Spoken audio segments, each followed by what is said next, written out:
we are. We are live. Hey. Want to hit the camera? Yes. Boom. Welcome, everybody. There we go. Hey, everyone. What's the delay like on here? It's not too bad. It's probably like maybe 30 seconds to a minute. So, we're live. Let's get started. So we're continuing on our Chromatic Kobolds. Woo! We got black, blue, green, and red. And I laid them out here to kind of show you how they're looking. They look good. I'm pretty happy with how they're turning out here. The tails especially are kind of fun to look at. So today we're going to be starting with working on the bellies, or the kind of inner color. So a lot of kind of more tan colors. So we've got the a Shabti bone for the black guys, Ogren camo for the green, Baneblade brown for the blue, and Cadian flesh tone for the red. So let's get started. I'm really excited for do the black ones first. Yeah? Yeah, because they need some color. So I'm gonna do them first. Hey, Mr. Heath. How you doing? Welcome. Alright, let's move these guys all out of the way here. Okay. Hey, Aladar, Shabenj. Good to see you guys. So we're starting with black. Yep. And they're going to have one of the brightest underbellies. Which we were debating which color we should go with. Yeah, just because... And yeah, both blue and black dragons both have kind of a tan... Yeah. A tan underbelly, but I think we just ended up really liking the idea of the black one having more of a brighter... That contrast color. between the... Yeah.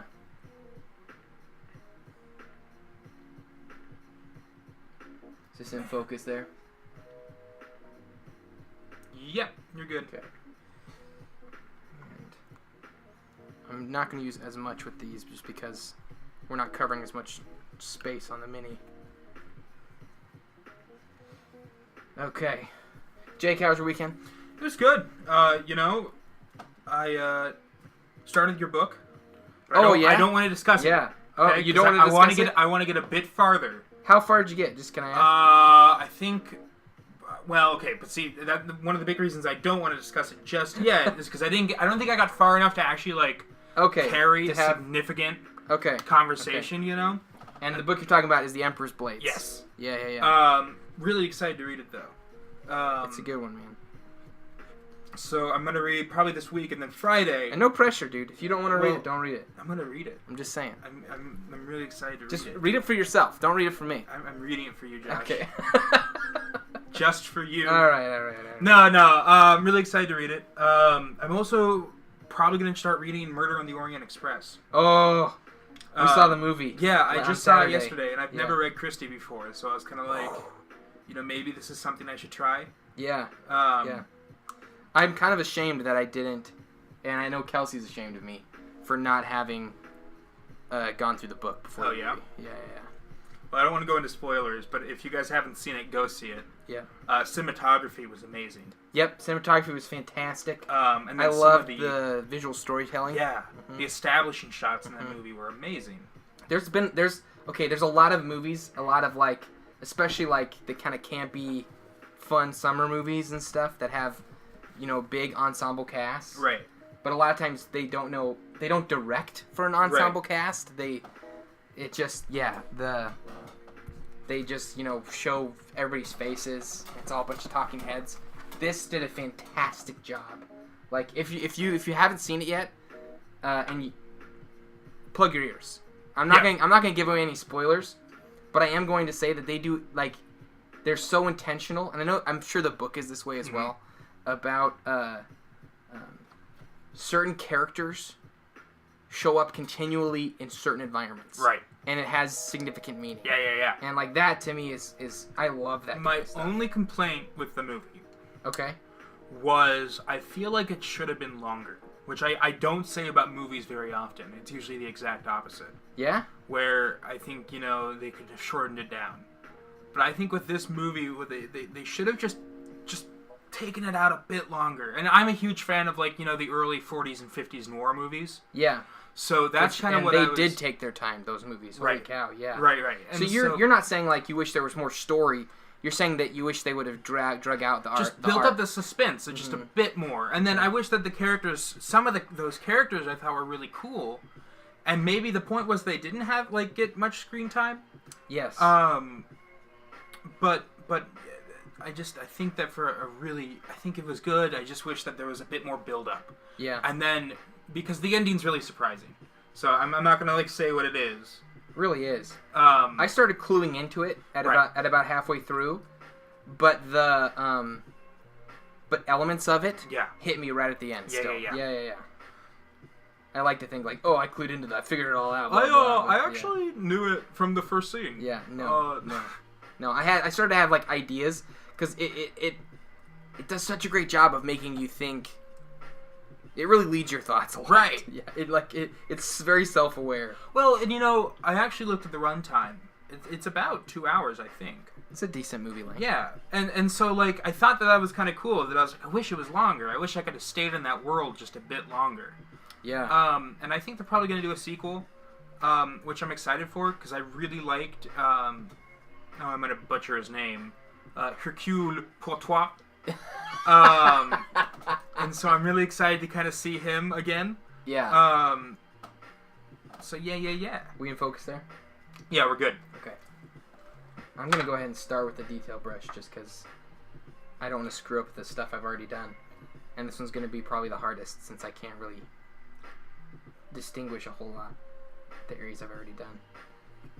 Let me real quick. I'm gonna get out a picture of the dragons for me to look off of here. So, chat, how was your weekend? Anything exciting that you guys want to talk about? Any good movies that you've seen? Are there a lot of movies out right now? I think there might be, but none that I've really been following. If that makes sense. Best movie I saw so far this year, Orient Express was great, but still I would probably put Blade Runner. Yeah. Yeah. Man, I feel bad. I still haven't seen 2049. it. I've been dragging my feet. It's really good. You're missing out, man. That when you're talking about you wish you love the film noir, and you wish they would have dragged it out. That's the movie that. Yeah, cool. that'll hit that fix, real good. Cass went to a fair at her old school. Are those the fundraising fairs? Because man, I remember my elementary school did one of those, and I went until I was a freshman in high school, because they went all out for it. They would bring in all the carnival games and that kind of stuff. I don't remember any of this. Wow. Well, I went to a pretty bougie elementary school though. Okay. And I hate saying that because it sounds really jerky. But yeah. So we always did all kinds of weird, extravagant things. Shabinge saw Thor Ragnarok, which is actually, I think, a movie that I want to see. That's a great movie. You've seen it? Apparently, I've seen a lot of movies. Yeah, you're you're kind of a movie connoisseur. I am. That movie was fantastic. It was very fun. Yeah, not my favorite of all the Thor movies. Yeah. But probably the Marvel movie I've laughed the most in. Oh, hey, that looks cool. That's come along here. I'm having a hard time picking out. Right. What's what? Yeah. Because there's the easy stuff. I can look at the dragon over here, but the dragon isn't standing and have arms. You know what I mean? So I've got to kind of figure out how I want that to work. Yeah. Mr. Heath had an all-day D&D game, which sounds terrifying, but also incredibly fun. Well, you're probably thinking of it through the lens of a DM. As a DM, yeah. I think that would be terrifying. I think it'd be man. You'd have to. I feel like there's no way to actually prepare enough content for that long of a session. Yeah, I feel like that's when it okay. So with my first group, and actually this will be a good tangent into. We wanted to talk about this. Yeah. So with my first group, we were a bunch of theater kids who had nothing better to do on the weekends but play D&D. So I think there probably were a few times where we would sit in my basement from I would say, like 10 in the morning till like 10 at night. You know, just like nonstop D&D. Yeah. So and which was it a lot about combat at that point? Like, well, was it just fight to fight to fight? No. Because I never was really into that. I'm not very good at math. Okay. So I would always try to like, throw in a bunch of social encounters. And I'll be honest, I'm pretty sure it was the most like haphazard story that's ever been told in D&D. Because like stuff was just happening so quick all the time. There were so many like needless plot twists. Like, oh no, the Duke that you've been working for is now working against you. They probably loved it though. Yeah, it was and that's, oh! They were like, oh no, not Radon Gragnar. Yeah. He's been our best friend. What a twist! I mean, no one saw that coming. What a twist! And he was the DM was probably like, yeah, I didn't see it coming either. That's just decided it. I do a lot of I should say a lot of on the fly gaming. Because I'm a huge... Nothing wrong with that. No, I'm a huge improv guy. So, like, improv theater. And so, a lot of times I would just sit down and be like, I have no idea what I'm doing today. But we're going to see what happens. And it was a lot of fun. Good memories. Right on. Yeah, and, that group... We're probably going to talk about our first groups for a bit. Yeah. Because I think, your first group will tell people a lot about...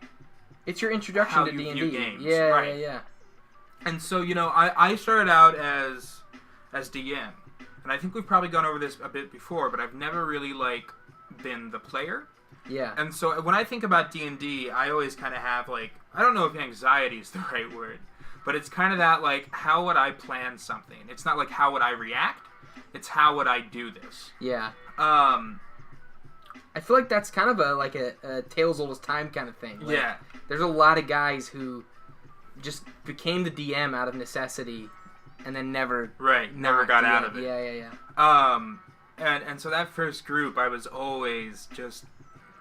I like to take from media. So I'll take stuff from like movies that I liked. Or I ran a game once where it was basically just the plot of The Good, the Bad, and the Ugly. And that's awesome. And dice games. That was a Star Wars game, which was fun. His DM, Mr. Heath says his DM was the one pushing for it. So he must have had some stuff planned then if he was going all day. Yeah, I would imagine he had some stuff planned. That's like... Huh? On some level, your like DM probably has to want to do that stuff. Right. I think if you're going to game for that long. I think DMing's weird because you really gotta, at least for me, I really gotta feel the mood, you know? Mm-hmm. And so, like, if we sit down and the mood's a little off, I feel like it's hard to get it. Like, this is going to be a short session. Yeah. Yeah. And so, like, if I could get everyone to sit down and just be like, all right, let's play for 12 hours, I think I could probably do it. Yeah. He says without having even tried. So, it's cool that your DM did that. I think I've played for 5 or 6 hours. That's the longest game I ever played. And that was my bachelor party D&D game. Cool. Yeah. That was it. Yeah, wild and crazy bachelor party. Wild and crazy. I came home, which I was living in my parents' basement at the time, as one does. And that's where I'm at right now. Yeah. Nothing wrong with that. And we go downstairs. They lead me downstairs, and there's Reed, my current DM, who was also my DM at that time, and he had lit candles all over the entire basement. Nice. The lights were off, and he's sitting down at a table with some dice and stuff with a cloak on. Nice. That's so awesome. And he did a whole speech thing like come sit blah blah blah, and like we each pulled a character randomly and. Yeah. Oh, that's so much fun. That was pretty fun. I got the cleric, I think, so I was the healer, which was good because I was the only guy at the table that knew what D&D was. I've never really run a cleric before. Now that you mentioned that, I've run paladins. Yeah, they're fun, man. You're a support character, so it's all about buffing your team and keeping them alive. So like you can't, if you're gonna play it, I prefer that like the more experienced players play clerics. Right. Well, because then they have a grasp of how they know kind of like what their role is, right? And they're not like. There's kind of like the idea that like if someone's new, you kind of want to give them the spotlight, if that makes sense. Like it's you want them to be the guy who deals the final blow. Yeah. Because that way they kind of get that like, whoa, like I want to do that again. Yeah. It's probably my like, not a regret necessarily, but the thing I'm least proud of myself for with our sneak attack games is because I played a fighter. I played a fighter in that, which my character's bombastic, and I think he kind of steals early on in the game because not everybody was new. Right. Several of them were new, and I was probably one of the more comfortable with the recording format. I think I ended up just kind of monopolizing the spotlight a little bit without, I think, really realizing it. It was more just like, hey, nobody's gonna talk, so I'll just talk. Well, see, that's how I feel like I would be too. Because I want to like make everyone kind of feel comfortable with role playing, and so I feel like if I become the biggest nerd at the table, people will be like, "Oh, well, I mean, it's easier to step into it." Right? Yeah. Let's see. Wow, Mr. Heath says his DM still had stuff afterwards that they just didn't get to. That's insane. He's been world building and writing a lot. That is insane. I don't know what to think about that. Oh, hey, cool. Shabinge has the first game of a new campaign tonight, which is really exciting. That is, like, super exciting. That is cool. I'm guessing because you said new campaign, this isn't going to be your, like, first game of your new campaign. I'm guessing this isn't your first time playing. But even then, have fun with that. Because, you know, a new group is really cool. You know, it's fun to see how everyone meshes together. Yes. You get your own, like, different environment every time you play. Hey, Cass, welcome to chat again. You've been there for a while, but I don't think I gave you a call out, so there you go. I think there's a button you can click on to actually see who all is in chat. Oh, yeah? Yeah. It's like down at the bottom. So, like, hold on, let me check. Like, yes. There we go. Cool. Aladar, Cass, Dirty Habanero, Mr. Heath, Pittsburgh, Fat, and Shabinge. All names I recognize. Hey, guys. The usual suspects. The usual suspects. I do like that tan. I do too. Yeah. I feel bad. The spear miniatures are probably my least favorite, so that's one of the reasons why I wanted to just start with one. Yeah. So I'm not sure how to do the feet here. I'm kind of screwing it up a little bit on the back. But, yeah, this is somewhat experimental. It's really funny because there's also, like, some of these guys have, like, serious beer bellies, and some of them are super toned. Like, okay, the archer and this club dude, super toned. Like, they've got, yeah, they're fit. They've got the abs, right? But then the archers and this other club guy have, like, these bellies that just like protrude. They're the designated hitters, you know, in baseball.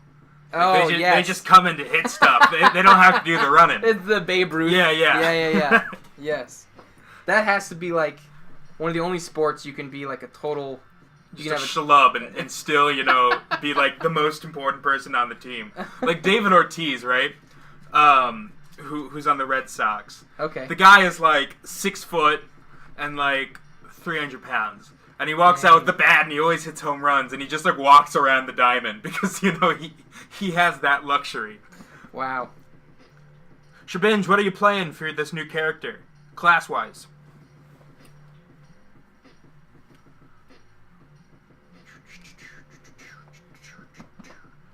Alright.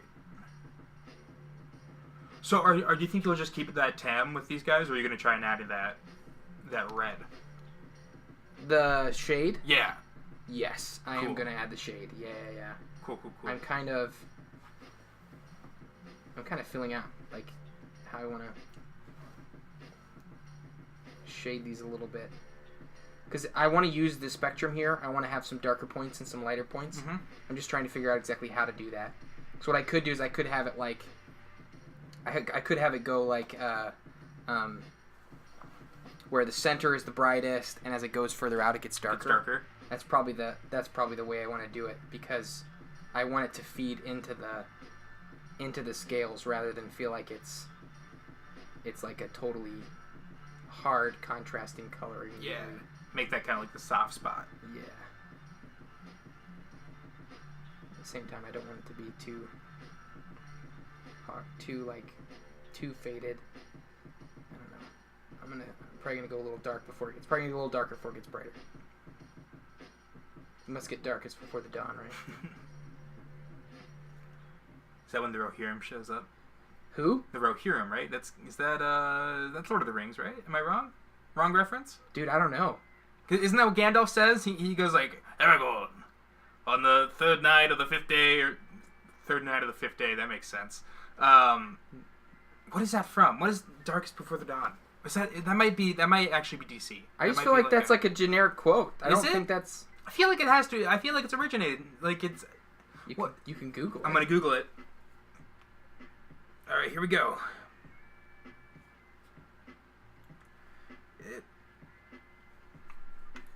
Should have started darker. This is what I'm going to do in the future.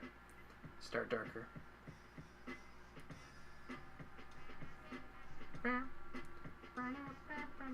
Dwarf Ranger, that sounds cool.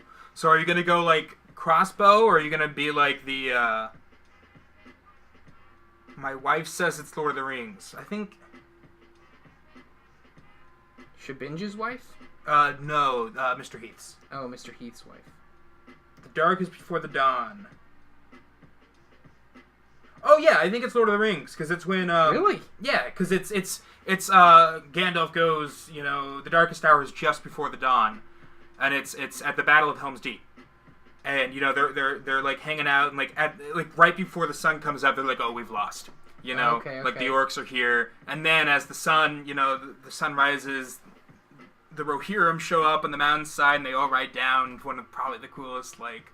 It's a pretty sweet scene. Yeah. Yeah.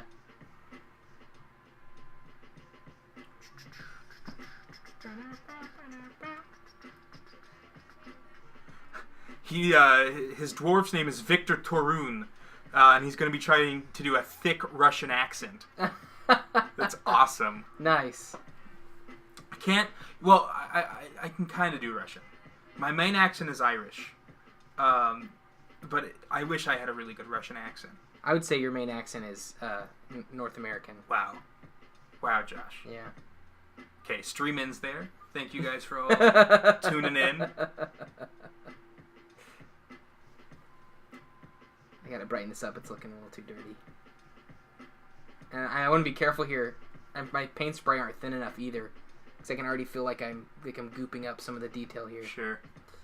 So this guy sacrificed himself. For the other minis to look better. He is the hero that this stream needed, but did not deserve. Exactly. 20 points for Shabinj using a Russian accent. Yes.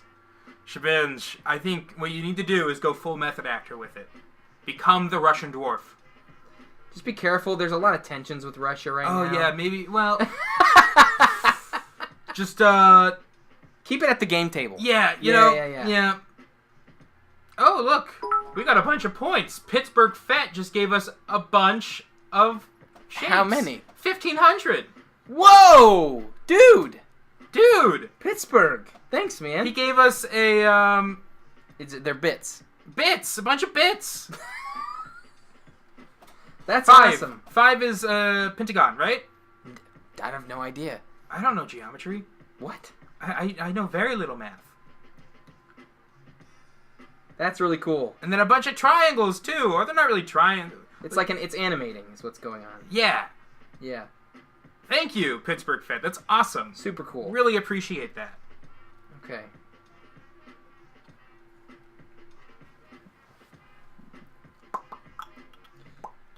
One day we're gonna raise enough to get a second camera working. Or to get two microphones so we don't just have one sitting between us. Or get a better streaming camera. A couple of the things that I'd like to eventually invest in for the stream. So what was your first group like? Okay, mine was it was mostly guys I didn't know. Cool. So the dude who led it was Reed. He's always been my primary DM. Mm-hmm. But I'm gonna move on to the next guy. I think that's a good stopping point. I'm gonna shade it like we did everything else, and I'm gonna lighten it up again. Oh! Jeez, I almost forgot the underside of the tail. Oh, that'd be. I just totally almost screwed that up. Okay. So Reed, I talked to Reed about wanting to play D&D, and he apparently had been talking to a couple other guys about playing D&D, and so I kind of started playing with them, and it started out as like 6 of us. Cool. So there were, I think, 3 guys I knew and 2 guys I didn't know. Holy cow, is that 7? You, Reed, 3 guys, yeah. Yeah, big group. Yeah. That's a big group. It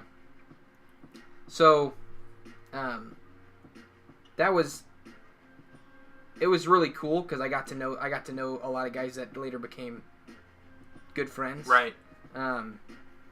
That's cool. That's cool that D&D does that. But 2 of the guys who we gamed with are now part of our podcast. Oh, cool. So that was kind of a cool, like, that it kind of birthed out of that a little bit. Yeah. But it was fun, man. I think I dove in head first. Like, I was probably the most bought in out of everybody at the table. Where, like, we would meet every week, and definitely not everybody would show up. We would meet at Reed's apartment clubhouse. Nice. So we'd just show up there every week, and we'd order pizza, and we'd eat pizza. This is like we were all like in our 20s, you know what I mean? Right. Like early 20s, some of us, and our mid 20s, and I can't remember if any of the guys had kids or not at that point, but yeah, a couple of the guys had kids. It was really fun, man. That was like I have really good memories of that time. There's something about the first group, you know? Yeah. Where you just really feel like you can let loose and just like kind of be, you know, you can really embrace the whole like being the dwarf or being the elf or, you know? Yeah, it was. I didn't do a voice for my character at that point. I thought that would be weird. And I honestly didn't know like D&D culture. Right. At all. It was a totally foreign thing to me.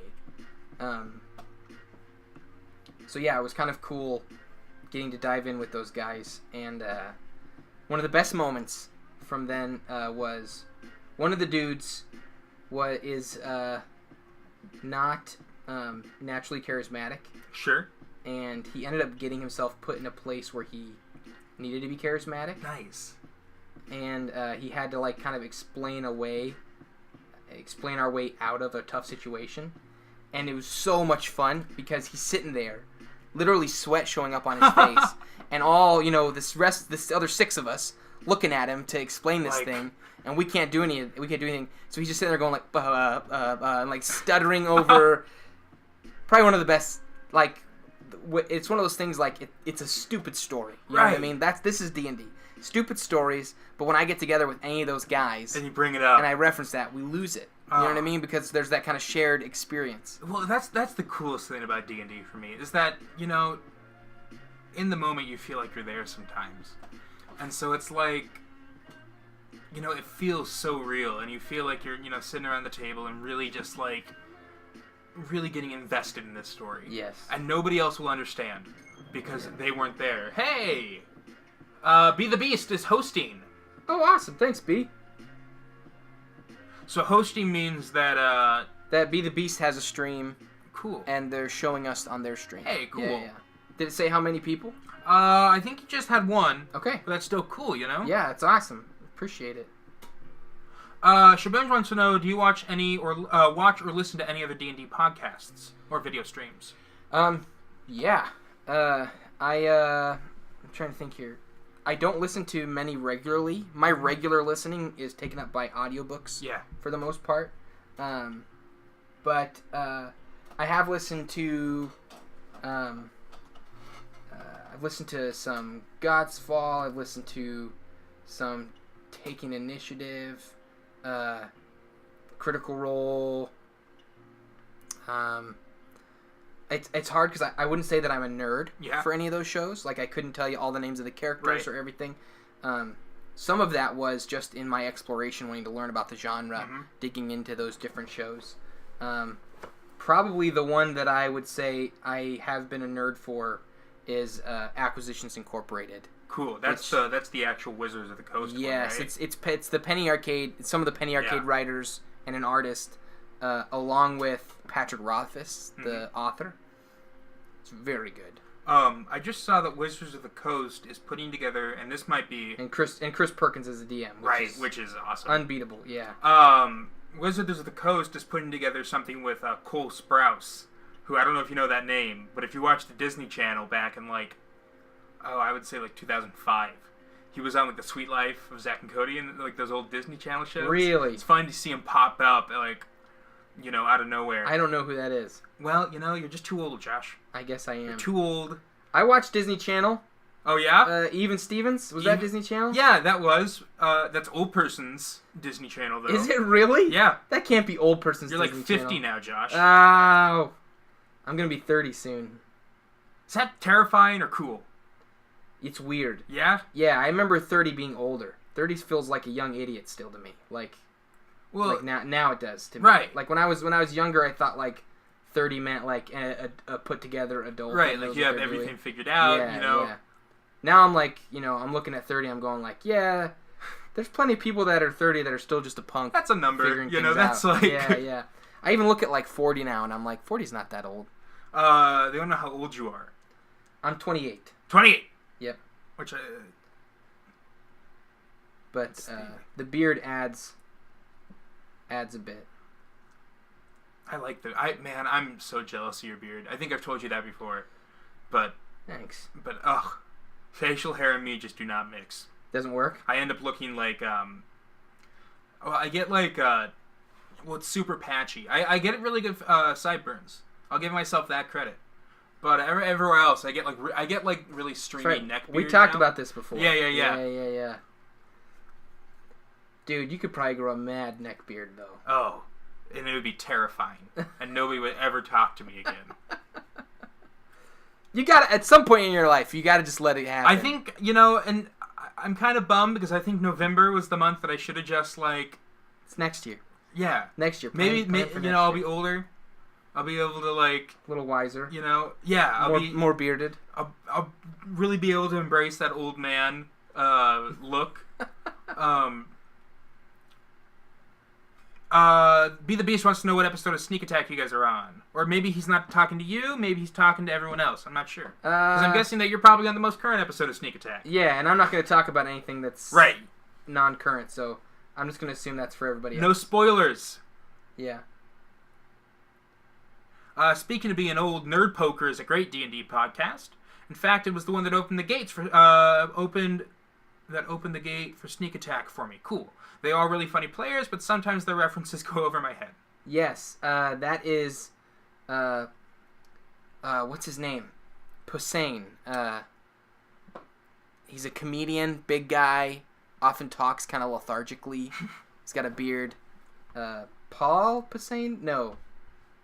What's his name? Gosh darn it, skipping my mind. Brian Posehn. Yes. Quick Beams got us. Yeah.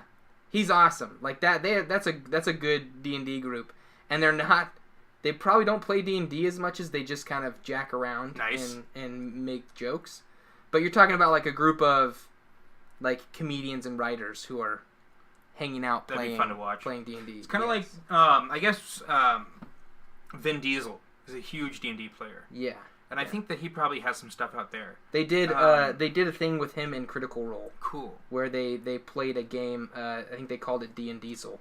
D&Diesel, that's funny. Yeah. I think it'd be really cool, to do... Well, I guess, what's weird is that Critical Role... Yes. ...has almost, because a lot of those people have done really... Oh, a lot of them are, professional voice actors. Right, well, Matthew Mercer is, one of the top-tier voice actors now. Yeah. So, I mean... I think it'd be really cool to see, actual... I don't want to say actual actors, because I think that's... Well, I mean, the closest thing I think you're going to see is the Harmon Quest. Right. Harmon Quest. I still haven't got caught up. I'm really bad. It's so much fun, man. I really enjoy that show. Did you ever watch the Harmontown documentary? Yes, loved it. Yeah. Loved it so much. I did too. Oh, I'm a huge Dan Harmon guy, though. So it's like, I kind of get his just, like, sullenness, you know? Yep. His whole just kind of disdain for everyone. Mm-hmm. Yeah, it's, what was it? I heard it explained the other day as, like, his whole thing is he selfishly wants to make people happy. Right. Like, you know what I mean? Yeah. Like his ultimate goal is to feel good about himself. Right. But the way he wants to do that is by making other people happy. It's kind of a weird, self-aware, broken, which is totally not his shtick. That's just his. Right. That's just him. It's more than just a shtick. You know, it's like he's I think it's one of the reasons he's such a good writer. Right. Is because you kind of need that self-awareness. I think. Yeah. Especially for like a show like Community, where the entire thing is like meta jokes or really deep kind of satire. Yeah. Because Community wouldn't have worked if it was just regular sitcom jokes. Oh man, yeah. What made that show was Dan Harmon and his just ability to be so cynical. I think he was removed from the show. I think for season 5. Yeah. And it just wasn't the same. And then they brought him back, and it kind of hit its stride again. But for like, what was that, season 5? Yeah, I think season 5 or season 4. One of the seasons he wasn't there. It might have been 2. But then they brought him back, and the show kind of came alive again. Yep. And then Chevy left, and so did Donald Glover. Donald Glover, which I was really sad. Those two were two of my favorite characters on the whole show. Oh yeah. So like part of me kind of died seeing that they left. But I kept watching because I was a faithful. You know what I mean? Yeah. I wasn't gonna give up on. I'm still waiting for the movie. And I recently watched an interview with Dan Harmon because the Community moniker is 6 seasons in a movie. Yep. And I'm still believing for it, as many other communers I am. are. I would love it. But see, I know way more what I'm doing this time around. This is looking a lot better. Yeah, he looks cool. And I recently watched an interview with Dan Harmon where he talked about that and the 6 scenes in a movie thing, and how he basically said, like, I could sit down right now and I could write a Community movie, no problem. But he goes, then there'd be the trouble of trying to track down everyone who I write into it. So I think what he's hoping for right now is just waiting for everyone to get to the place where they're out of work. Right. Just say, like, okay, I need something to kick me back into gear. I think Community movie. I think Donald Glover's taking a break from music right now. Is he? Yeah, and I think he wants to go back into acting because he was in Spider-Man. Well, yeah, and then he's gonna be Lando in the Han Solo movie. That's right. So, that's fantastic. Yeah. So I think he's really kind of getting back into acting, which is cool. And I think that one of the best parts about Community, for everyone but Chevy Chase, I think everyone really enjoyed working on that show. Yes. And Chevy Chase is just. I love Chevy's character. Same. That was like, Pierce was one of the best.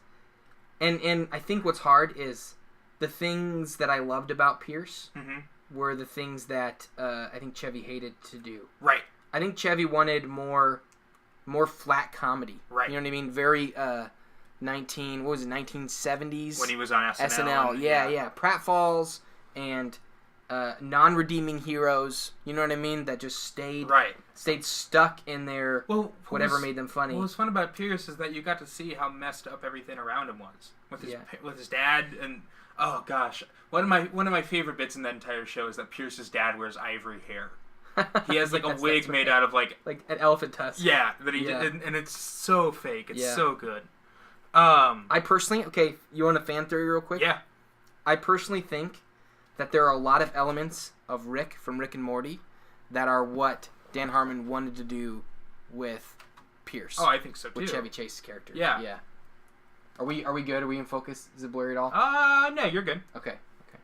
Oh yeah, I think. Well, and I'm glad I'm really glad that Dan Harmon is doing Rick and Morty, because I think it's going to bring. I think now that he's doing Rick and Morty, I think his name is going to get out there a lot more. Not that it wasn't already, because he's already one of the most successful. But he's become a lot more prolific, right? Because of that. And Rick and Morty just launched him and Justin Roiland into like the spotlight. Yep. And I think that'll be a really good foundation to kind of make because Community's such a cult TV show. Yep. And Rick and Morty is not, No, it's mainstream now. So I think it'll be a really good foundation that Community can kind of step onto and be like, from the people who made, if Dan Harmon wants to do that. Rick I feel and Morty, like, yeah. He could really use, Rick and Morty as kind of like the stand. A platform, from which to make other cool stuff. Yeah. What's this? You're not wrong.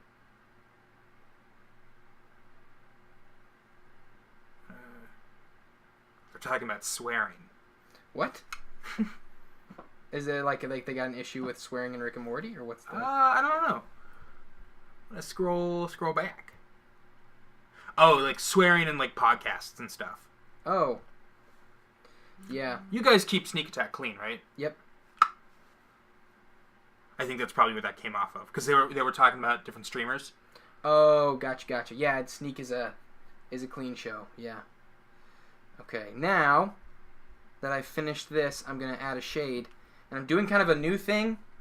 This shade I've never used before. Cool. I think it's kind of a newer one. Cassandora Yellow. Cassandora So Yellow. it's a shade, but it's super bright, cool. And so I'm hoping it makes the color a little more vibrant, and that it but that it also kind of falls into the creases and creates some depth. If I feel like it's too bright, I'm going to come back at it with something like this guy. Army Paint? This is an Army Painter. Want to bring it over just a soft bit tone. To the right? Yeah. There you go. Army Painter soft tone. So this is it's kind of understated, so I don't think it'll overpower the yellow shade. But so let's see. This is one of their new big bottles. Ooh. $7.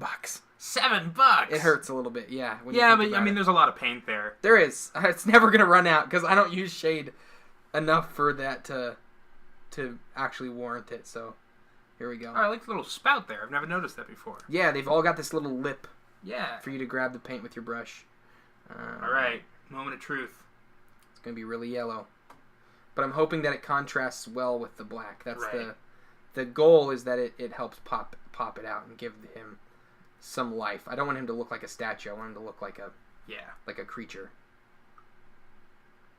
It's alive. We're gonna see. It looks good. It does look good. It's super duper vibrant. It really is kind of like a glaze. I probably could have read up about it before I started doing this.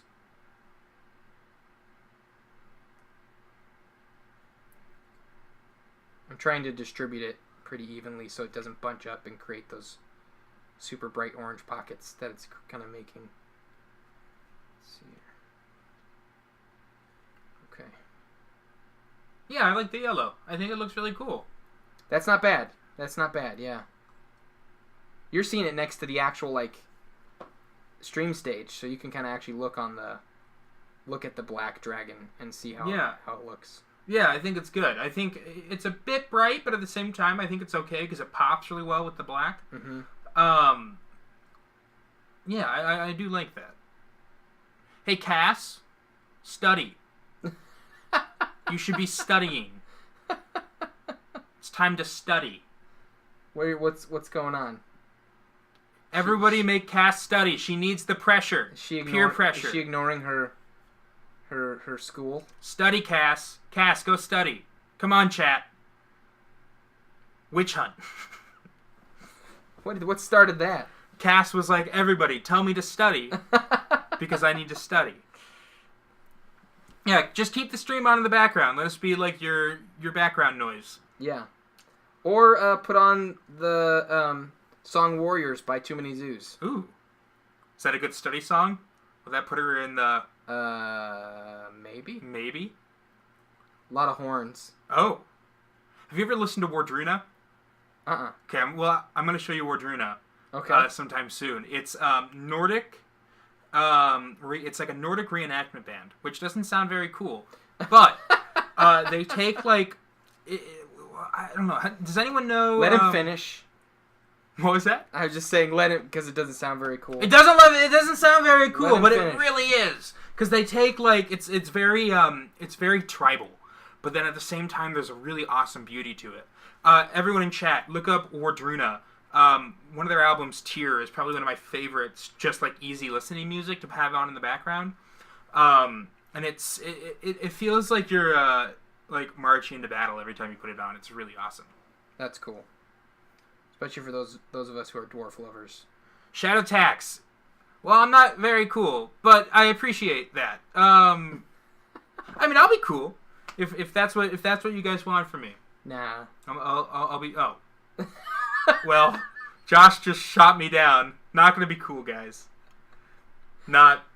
It's fine. No, you were cool until you said you were going to be cool. Is that how that? Then you stopped being cool. All of a sudden, you know, it's... Yeah. What? Well... I was in high school. I know how it is. Josh knows how to play the clicks. Yeah. He knows how to work the politics of cool. No. Anyone who listens to the podcast knows that I'm the least cool. I'm the most comfortable not being cool. Shadow Taxes. You need my Twitter profile? It's right there. The Notorious JFP. I'm not the most active tweeter. I think I'm gonna start trying to be. What does that look like? I think maybe like a tweet a day. What's like an average Twitter user's tweet quota? Like lots of tweets. That's terrifying. I'm not witty enough for that. I can't come up with like... Does every tweet have to be full of wit? Yes. How am I going to cultivate my audience? How am I going to get this little like mind tank of witty thinkers that I can work off of? Josh? No idea, man. Riddle me that. I know. Not on Twitter, probably. Not on Twitter. Twitter. I think I heard it best described. Twitter is the water cooler of the internet right now. Everyone's just showing up, talking smack. Just talking about stuff. Like, it's like, hey, look at this thing I found. And then everyone's like, oh, yeah, did you hear about blah, blah, blah? I heard about blah, blah, blah. Shadow Tax. I'm going to tweet at you right now.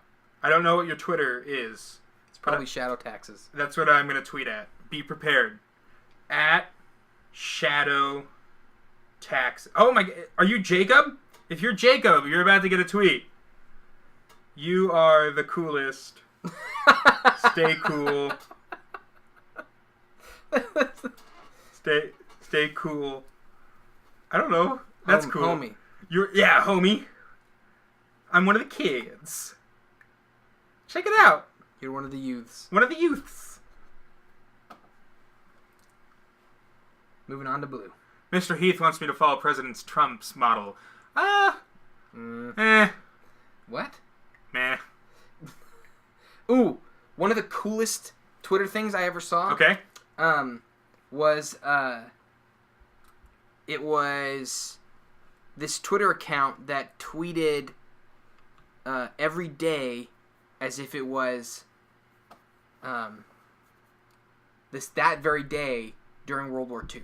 Awesome. Like, so I think it's a 6-year long tweet. Cool. Twitter account, like where it tweets for six years. Like on this day in 1945. Cool. But they don't tweet it like a newscaster. They do it like it's news in that day. So like send like a picture of something that happened and say, you know, the Germans invaded Poland. Or America announced or declared war against like it. As if it happened, as if it was happening in the present. Cool. It's one of the coolest things. That's such an awesome use of the platform. Yeah. Yes, it really is. It's there's an awesome YouTube channel called The Great War, or it's about the Great War. I'm not sure exactly what the channel is, but every day they follow, or it might be every week. I'm not sure, but they follow what happened that week or that day in World War I. And so it goes the entire length of World War I, and the guy goes really in depth, and he has a really great performance style. That's cool. What is this? It's called The Great War, I believe. Let me Google it real quick, because I want this to be correct because it's super cool. I love history, by the way. Like Same. That's something I could talk about ad nauseum. Like the Great War. Yeah, the Great War. What he does is he just. Can you believe how epic that must have been in that time period? That to be called the Great War. Isn't that insane? Yeah. Like, they didn't know what a world war was at that point. So it was just the Great War. Yeah, the war to end all wars. Yeah. So he has like a bunch of different seasons, and each one goes over a different year of the war. So he has 1914, 1915, 1916, 1917, and they're just all really in-depth World War I coverage. So if you guys are interested in history, check him out. He doesn't have as many subscribers as he should, because he puts a lot of work into making some really amazing content. That's cool. There's also this guy Lindy Beige, who puts together some really awesome medieval content, and he's really fun to watch as well. There's also that Primitive Technology guy. Are we good in focus here? Yep. Okay. Have you heard of him? No. So his entire thing is that he doesn't even talk to the camera, but he has a camera and he brings it out to the middle of some forest somewhere, and he just builds primitive technology. So like he'll build like a mud hut. That is kind of cool. Yeah. And so but every time he goes out there, he puts on stuff that he's made. So it's like he wears sandals that he's made out of like plant fiber and sticks, and that's hardcore. Yeah, and he's really fun to watch. Ooh, man, I'm in love with that blue. I really am too. This guy. These guys are going to be some of my favorite. This project, I was super like nervous about it. I mean, I told you like I was kind of worried it wasn't going to turn out. It was just going to be kind of like meh. And I kept saying, at least they're just minions. But I'm starting to get more excited about this. Yeah. And I'm looking forward to just being done and taking some cool pictures of them. I got my little photo studio over here. It's not a studio. It's literally just printed paper that I put my minis on, put some lights on, and then take pictures with. It's a studio if you say it's a studio. Exactly. This is a recording studio. Yeah. Yeah. It's not like super Jimmy rigged. It looks. You guys would be astonished at how everything's put together here. It looks amazing. It's on one leg. I'm proud to say that it's the start. It's the beginning. It's a beginning. Shabinge, Shabinge. It's actually an Australian thing, I think. Right, that's what you said. And it is. It's strangely captivating. It's one of those things, this Primitive Technology channel.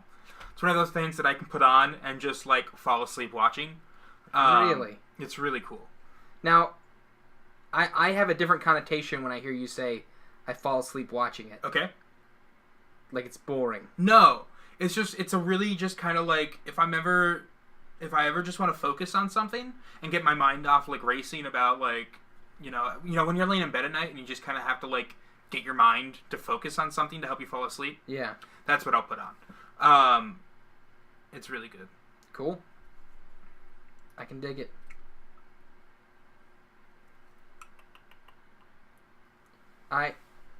Most nights now, I don't lie awake. I just am awake and I do stuff. And then when I go to bed, I tell myself, I don't know if this is going to sound childish or insane, but I start to tell myself stories. Yeah. Like I legit start walking myself through like a D&D character that I haven't built yet. And I start going through, what's his backstory? Oh, no, that's where totally did he start? Normal. And so I start just telling myself stories and in my head, and then I fall asleep. I think I've probably thought up some of my best stories just trying to like put myself to sleep. Because it's a perfect time just to like lay down and really kind of like, because you have nothing else to do. Yep. And so you know, there are times I actually even keep like a journal next to my bed. That's a smart idea. And then you know if I have something that I want to write down, I write it down. And I also do that for stand-up stuff. So if I have like jokes or something that I want to, I had a notebook for jokes, and I lost it. Super handy. Yeah. I used to carry one around with me. So I just had a little book. Yeah, just something to kind of write down what I'm thinking. Yeah.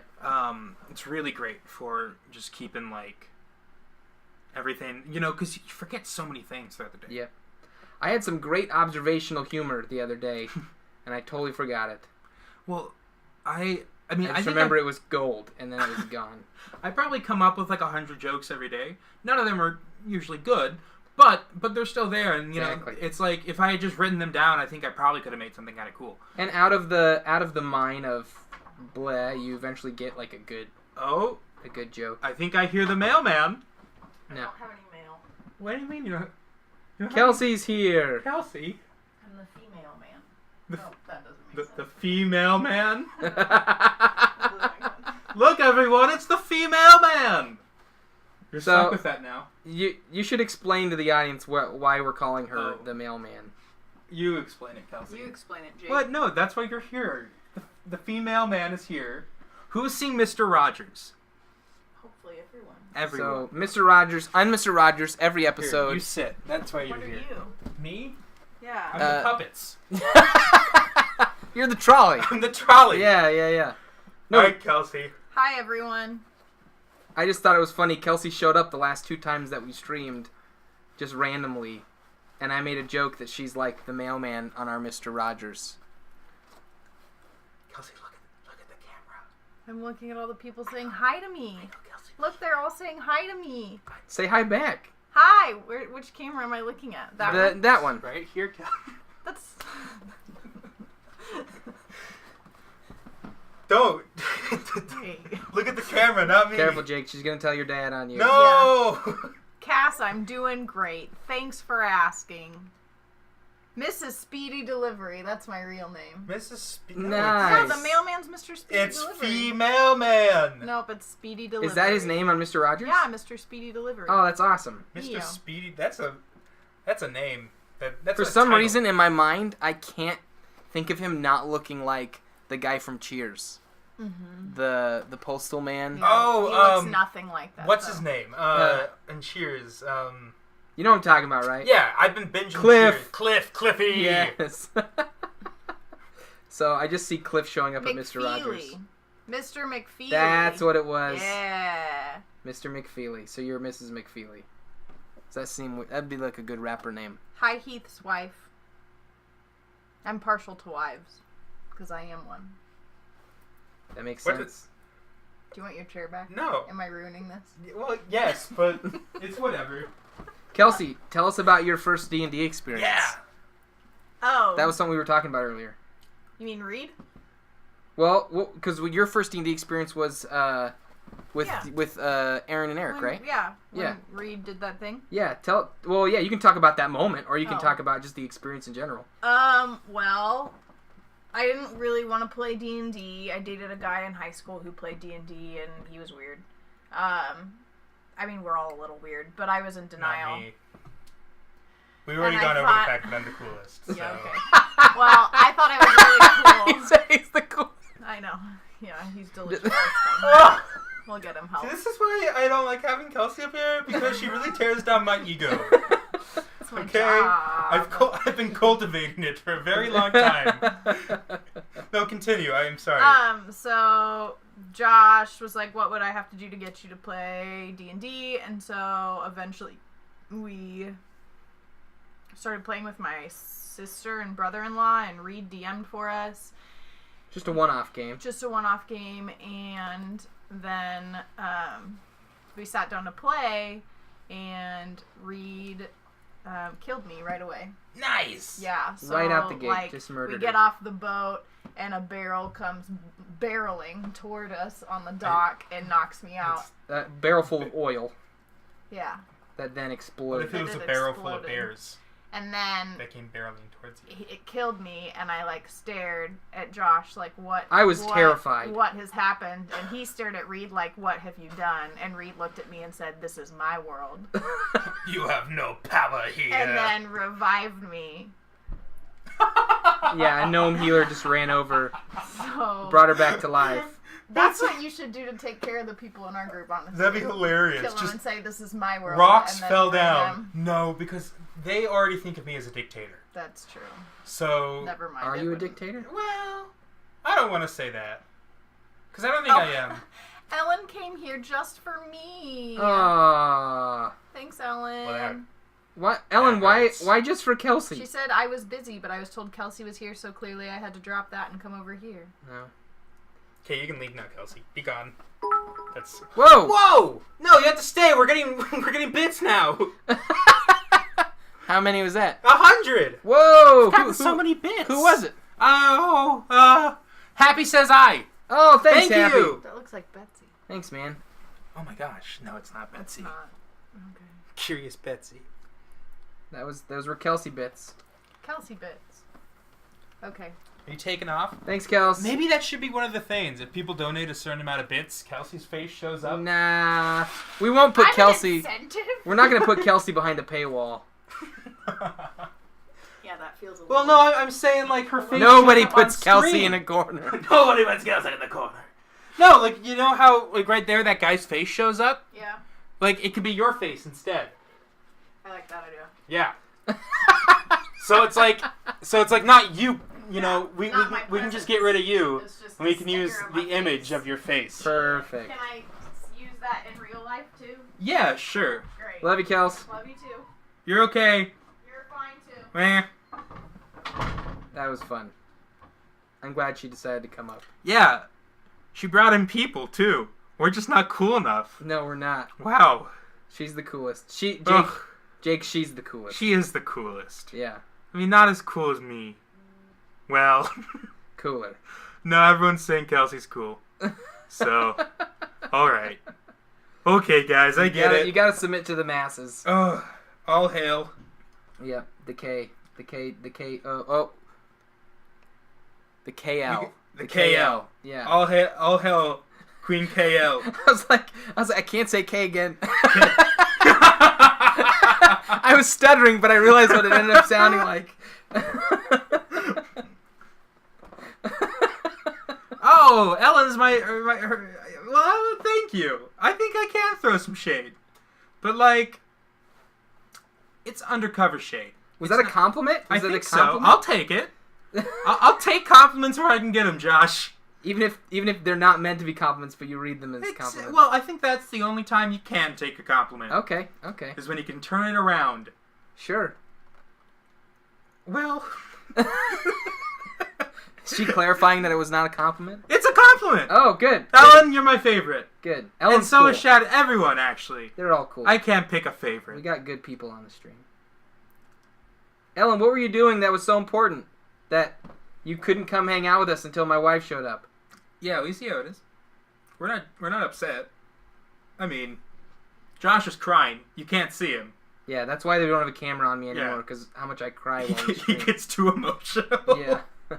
I'm the rock of the stream. Oh, she was writing something for Amalia. What's Amalia? Enlighten us. I wonder if that's a person. Oh, she's writing a story. That's awesome. Yay. Wait, is this one that Jake gets to read on stream, like with Cass? Yeah, do I have another narrative to spiel towards the audience? Cass is Amalia. I like that. I like Amalia. I like that name. Oh, is that a character? Yeah, like I in think a game? so. Okay. Or, let's see. It's a secret. Okay. Will It's we ever find out? But you just announced it on stream. Yeah, you're building a pipe again. Well, then it's not Cass this time. But Cass is involved. Okay, Miles can't hear. Miles is on the stream. You're building up the hype. It's all right. It's not our hype. It's their hype. Oh, her real name is Amalia. I really like that name. That's fun. My name's Jake. Like, I wish I had a cool name. Jake's an awesome name. What are you talking about? Whenever I think of Jake, I think of, and this might date me, but Hannah Montana. Because her love interest in that show. Date you as a young person? Yeah. Okay. Yeah, it's kind of it's a well-known, not a well-known secret that my name is actually Jake, and not the notorious JFP. That's not your real name? No, believe it or not. Wow, fooled. I know. Shame. No. No shame. Oh, Happy says I is right. Jake makes me think of Adventure Time. That is a compliment. Yes, and that's what I was thinking of. That is a compliment. I will take that. Jake the dog, one of the coolest characters in existence. Oh. I love that dog, man. Jake is the coolest. Jake is the coolest. Yeah. Oh, well, of course, knowing me, I'm pronouncing her name wrong. Malia. Okay. And you were saying... Amalia. Amalia. Like Princess Amidala, but you remove the D. So you went Star Wars immediately. Yeah. Yeah. Which... That's understandable. Yeah. Yeah. I like that, too. I like your name. You have an A+ name. You went through so much saying, I love this name, and it was the wrong name. Yeah. Well, I'm going to be honest. I might steal that for a D&D character now. Not how you actually pronounce it, but Amalia. I might make that like the Queen of the Elves. And I will give you credit if I do that. So be prepared. Wow. Just say, my name's Amalia, but you can call me Cass. My friends call me Cass. Yeah, it has nothing to do with Amalia. I love it. She's really used to explaining this, so that means that I'm not, like, the worst person alive. Okay, good. So you're writing a story about... 4. Okay. And now it's a secret, so none of us can know. That's right. And now the hype is super real, and I'm honestly shaking with anticipation. I want to know. What other... Well, see, okay, did you, have you ever heard of Drake and Josh? Yes. See, we have Jake and Josh going on. Ooh, nice. So... I was thinking like Josh the hippie and Jake the dog. Jake the dog? It's like Finn the human. Finn the human. Well, I mean, I think Finn had the hair to be a hippie. At least in the early season. He did, yeah, he did. Oh, even some of the late seasons. Right, you're right. Yeah. I'm watching season 8 right now of Adventure Time. Oh no, I'm still mispronouncing her name. Cass, I'm just gonna call you Cass. But one of these days I'm gonna get it. That applies to all of you. One of these days I'll learn how to properly pronounce all of your names. And we'll make an event out of it. Yeah. Oh my gosh, that's great. Alright, let's... We need like a dictionary description of how it's pronounced. Right. Can you use it in a sentence? Malia? Okay. I'm guessing. Okay, so Jake, you keep missing the important part. Just like... See, now I'm paranoid. How would you pronounce Amelia? Amelia? A-M-E... What's? Amelia. E-L-I-A. But she says it's without the eh sound. Instead of... Oh, no, it has an eh sound. So... Emilia. Locking it in. Emilia, 50 points. Did I get it? 50 points are on the line, Cass. It's so funny to me because I know for a fact that the stream is somewhat delayed. So, it's going to take 30 seconds or to a minute right for you to see if you're correct or not. So you just end up sitting there saying it again and again. It's really... we got some bits! We got... Those are Malia bits right there. Amelia!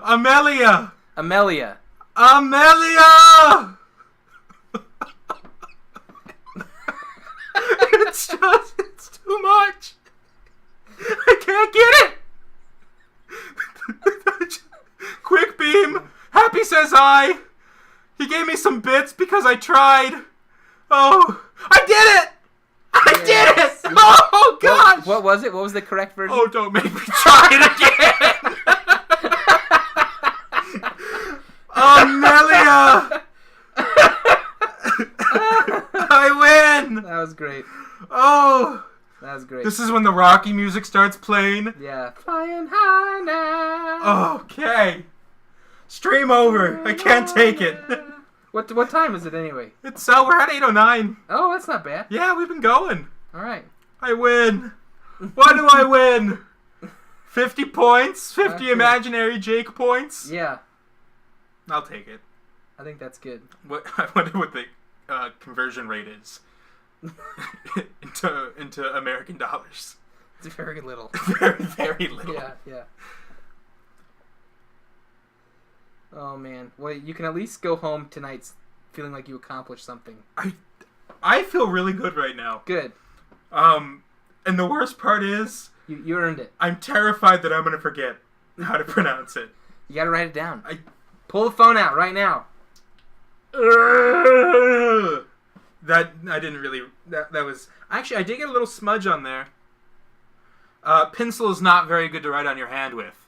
If you were curious, don't do that. Ugh. Yeah. And that's how Jake got lead poisoning. Well, they don't put that kind of lead in Josh pencils anymore. Ruin the joke. It's done. It's over. Oh gosh, that was fantastic. I'm very grateful. I'm sure that if I had attempted, I would have blundered just as bad. But the difference is that I didn't attempt. You were smart.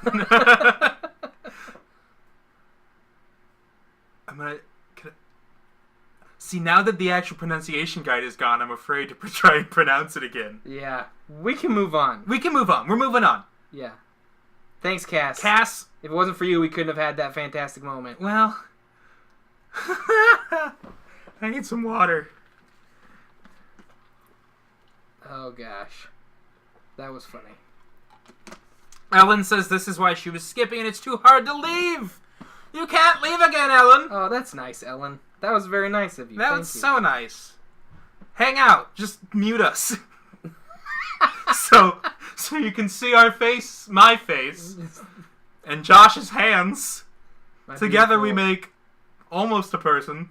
We're just missing all the important bits. Oh, gosh. Quick beam. We were talking about primitive technology. What's your climate? What's the, are you wanting, Arctic survival? What? He says, you guys were talking about primitive technology earlier. I love that channel. I just wish that somebody would do the same thing in a climate similar to my own. Okay, all I heard was, we were talking about primitive technology. What's your climate? What's your climate like? It makes no sense to me, because I can't see the stream. What's your favorite climate? Yes, yeah. Hey, stream. What's your climate right now? What's your climate like, huh? Welcome to the Climate Cast. Ooh, Ellen, there's some drama going on. Craig sent her a friend request on Twitch. And she says, how dare he? Oh my. Well, yeah, Craig and Ellen are kind of like polar opposites. Uh-oh. They're like the yin and yang of things. Right? Yeah. Ellen, what you do is you send him a friend request back. That way you win. And you get to be friends. Look at that. But then you never poke him. Never poke him. What does poking mean? You kids. That's Facebook lingo. Oh! You poke on... Isn't that a thing? Yeah. But I'm not a Facebook guy. In the 80s. Facebook wasn't around in the 80s, man. Are you sure? Yeah. I was on MySpace. MySpace. MySpace wasn't even around in the 80s. Were you ever on MySpace? No. MySpace was yeah, but I was an early Facebook backer. I wasn't in college, so I couldn't be one of the first. But once it was open platform, I hopped on there. Me and my middle school friends. Okay. Or actually, I guess we would have been in elementary school. And we did the whole Gosh, I didn't have a cell phone when I was in elementary school. Oh, I was on the computer. Family computer. Yeah. Parents hated it. To the point where they almost put a block so I couldn't get on Facebook. Were you, was your computer tied into the phone? Oh, yeah. So you had the dial tone? Oh, yeah. Yes. We had that until I was in 5th grade. Yeah. Because nobody really used the internet, Gosh, those were the days. Oh, they're mortal enemies, she says. Mortal enemies. Yeah. Ellen loves puns. Craig hates puns. Well, if Craig hates puns, I was trying to think of a pun that I could throw out there. Ellen is incredibly kind and generous on the internet. Craig is a troll. But I will say this: I've played Destiny with Craig. He's a cool guy. Yeah. Yeah. For as like trolly as he is on the internet, when you're just chatting with him, solid dude. I think that's how most people. Well, I hope most people on the internet. I hope most people on the internet are cool, but I like to think the best in people. So it's not like I don't know where I'm going. It's a ruse, Josh. Well, one of those, Craig's you love to hate. Oh, okay, cool. You know what I mean? Ellen says it's all a ruse, Josh. Don't trust him. What if, plot twist, Ellen and Craig are the same person? Craig's probably like sleeping right now, right? Like it's in the UK. It's like late. Oh, he was Craig UK guy. Yes. Yeah. Yes. Wow, look at me putting names, putting dots together. There you go. It's all come together, chat. Man, I can't believe Pittsburgh Fett gave us 1,500 bits. That's super cool. I'm gonna Google what bits are, so that I can. Good luck. Does it just not tell you? It's hard to figure out. Okay, cool. The only way that I learned what they were was by digging into a really long Twitch explanation on their website somewhere. Binary digit. That's not what I'm looking for. And even then, I'm still kind of hazy on the whole thing. Bits are pennies. Like 1 bit is 1 cent. Is that the deal? The conversion? I think that's right.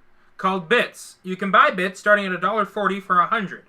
Okay, wow. So, but if they're pennies, why? Well, I guess is Twitch making? Is that how it's Twitch currency, right? And I think the idea is that you can get a certain amount of bits, and then you give those bits to creators that you enjoy watching. Cool. Or yeah. Okay, so Twitch has a funding problem, but for its streamers. So it's Twitch. They want to give away. Okay, you can buy. Wow, Happy is just handing out the bits like it's Christmas. That's a Happy thing. He does that sometimes. Okay, so 100 bits is $1. Holy crud! Okay, that's awesome. So then, what's 1,500? I would say 15 bucks. Awesome. Buckaroonies? Awesome. That's really cool, man. Very cool. Whoa. And there's even like each one has their own like animation. That's really awesome. 10,000 looks really cool. That sounded a little too. It looks really cool. A little too baggy there, Jake.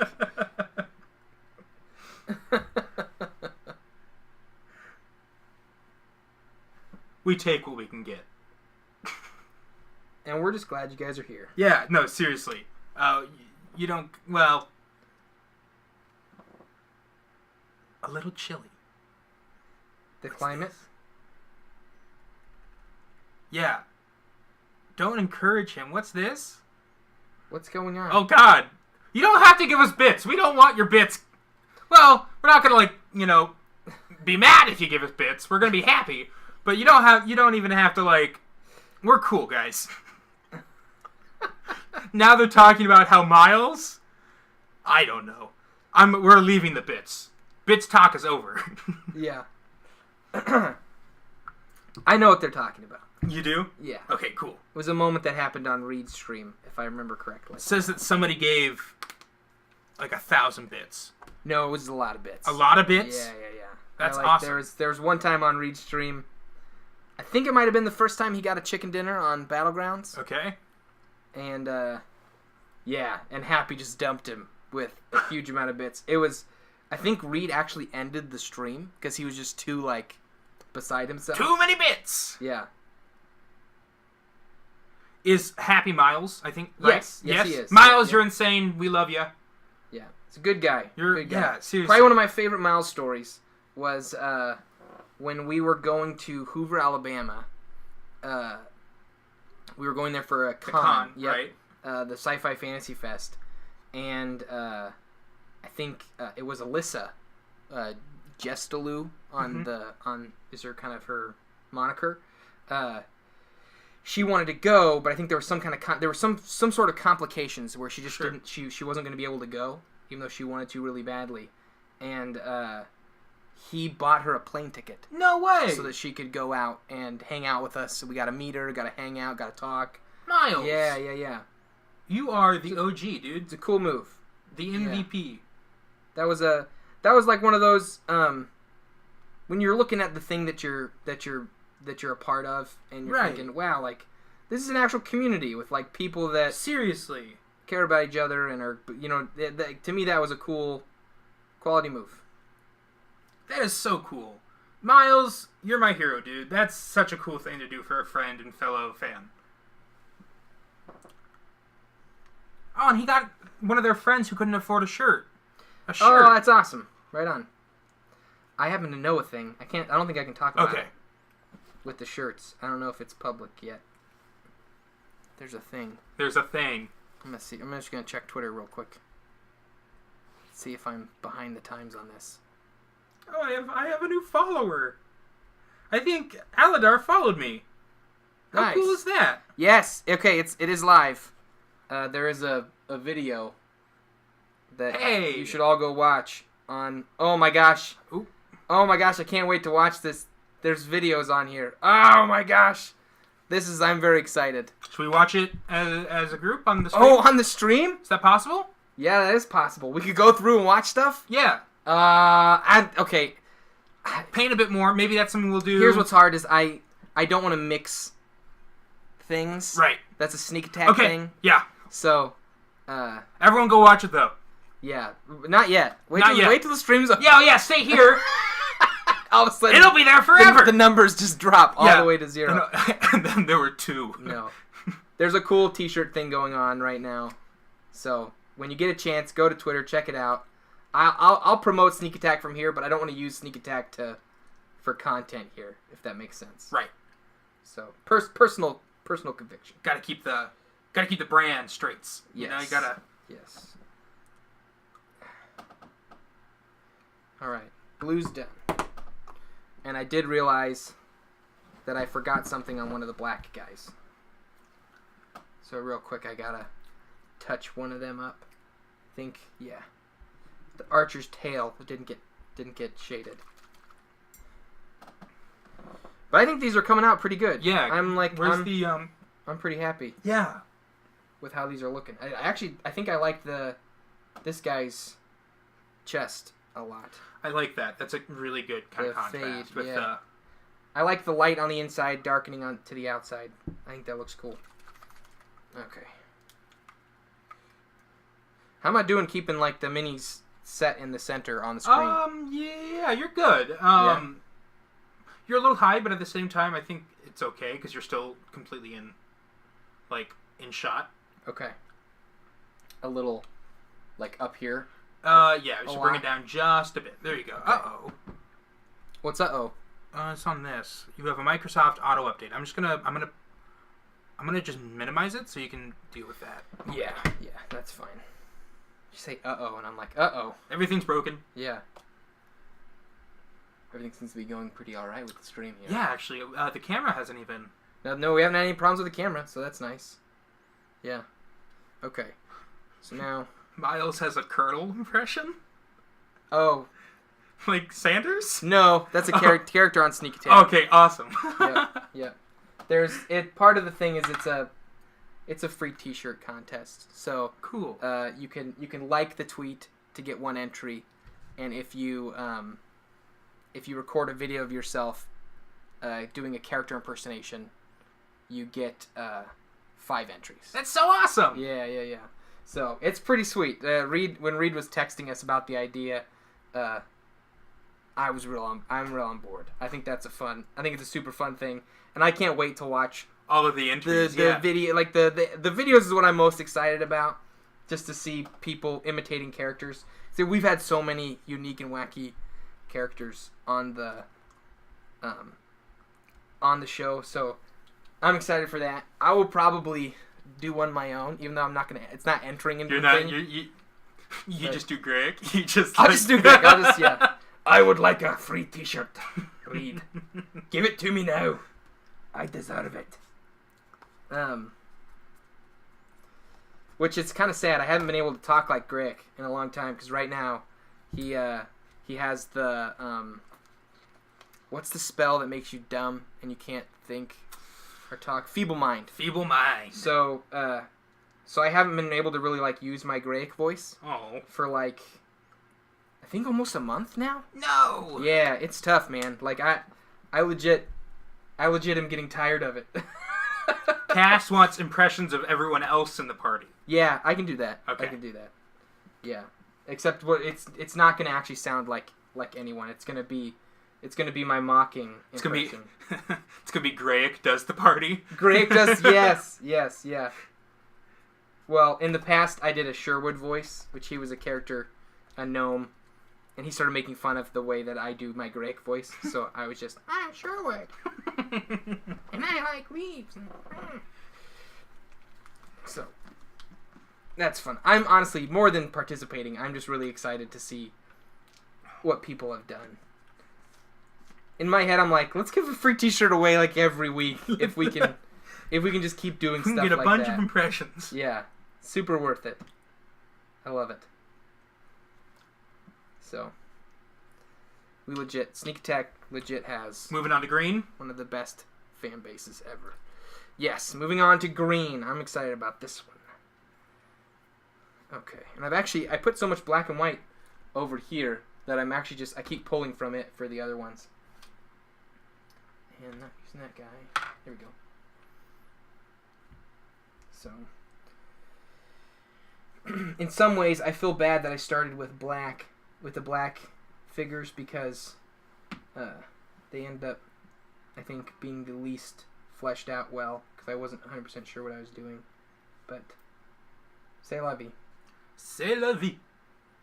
Okay. I wish I could do a French accent. Maybe that's what I'll practice. I just think of Clouseau. Clouseau. Well, from Pink Panther. Yeah. Man, now that I've seen Murder on the Orient Express, I was really digging Potois, his accent. Yes. That was a good French accent. Man, that mustache. Glorious. I think that might have been my favorite part of the entire movie. I could stare at a picture of that mustache for legitimate hours. I'd marry that mustache. Yeah, no, I wouldn't. Well, I mean, but you can't, so it's cool. I would pay money to have implants so that I could have that mustache on my face. I would still marry it. I would make it my wife. Wow. Yeah. You'd make it an honest mustache. Yeah, I'll make an honest mustache out of you. There's one point where he wakes up on the train and he's got the mustache guard on. Yes. Oh, that was fantastic. Yeah, I'd marry the mustache. Okay. That's my new commitment in life. I'm not gonna hold that against you. I'm gonna track down the hair and makeup person for Murder on the Orient Express, and I'm gonna find out if that mustache was real, or if it was like a prosthetic. Oh, please let it be real. I hope it was real. I'm gonna legit be sad if that wasn't a real mustache. And I'm going to request its hand, or I guess it was it was kind of like a handlebar mustache, right? Well, not handlebar. I'm gonna request the mustache. Hand in holy matrimony. Yeah, that's what I'm gonna do. The hand of the mustache. What name do you want me to say, Shabinj? I'm your name. Am I pronouncing that wrong too? Oh no. Going down that path again. Let there be peace. Please. Please. You just need to stop saying people's names. That's right. You're all gonna get nicknames. Cass, you'll be Cass. Because that's already kind of a nickname. Shortened. Creative. Potois. He wants me to say Potois. Oh, I gotcha. The Grand Detective Potois. Hercule Potois. Hercules Potois. It is Hercule. Yeah. I do not slay... I do not slay lions. Will you please straighten your tie? Yeah. Great movie. I'm afraid we will never see each other again. We must never see each other again. I'm afraid we must never see each other again. What a great... I really enjoyed him as a character. Poirot. Apparently, in a lot of like the old movies that they've done of that book, his mustache was always just this little pencil. Right, pencil thin. Yeah, it was never a really in the book. It's super like elaborate like it was in the movie, or even more? It's a character. Like it's part of his character, and so like I think it always felt understated in like the in a lot movies? Of the other early cinema of that book. Poirot. I'm gonna get it, and maybe that's what will be for Halloween next year. Yeah, that'll be fun. Ellen, what would be a cool Ellen?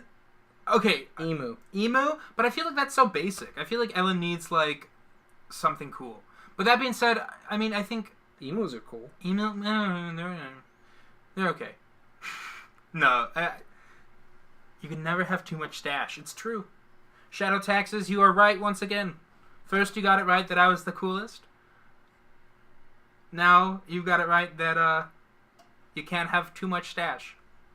Josh, you could grow a really cool mustache with the beard. Maybe.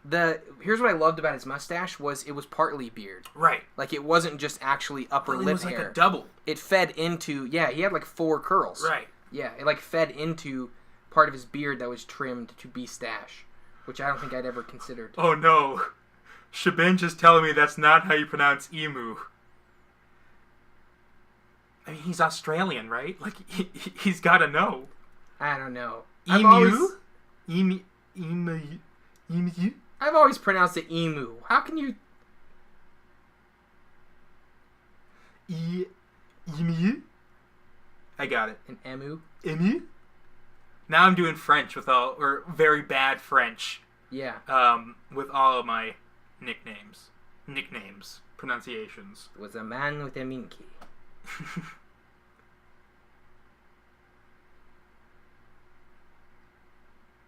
Wait. Oh, they're messing with me. You, sir, are an idiom. Some of the best lines from Pink Panther. Shabinj, you want to know what accent that was? That was my really bad Frenchman accent. Nice. This is my Frenchman accent? It doesn't even really sound like French. What it sounds like is Cameron from Ferris Bueller's Day Off. When he does the oh no, wait, what movie am I thinking? I don't know.